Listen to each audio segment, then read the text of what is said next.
short, medium and long-term view about this, and the further out in time you go, the more uncertain you inevitably are, back to the point about scientific uncertainty.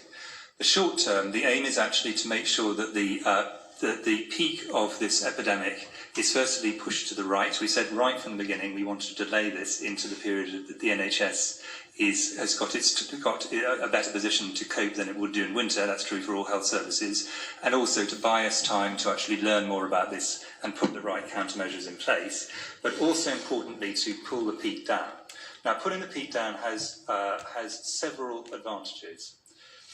The most obvious one, in a sense, is it means that the gap between what the health service can deal with effectively and the size of the epidemic is better matched.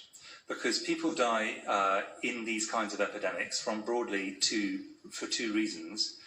They die directly of the infection, unavoidably, best care, medical care. This is going to happen, sadly, for some people. That's true for many infections, obviously.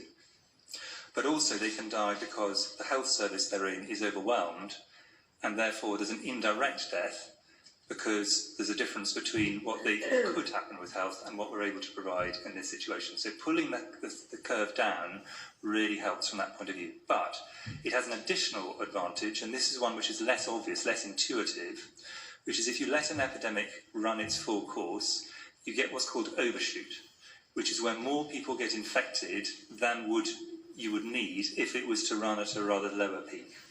And so you actually, by lowering the peak, and this is a quite complicated mathematical point I find not easy to make on air without a chart behind me, but by lowering the peak, you actually reduce the overall number of people who will get the infection because you reduce the probability of overshoot.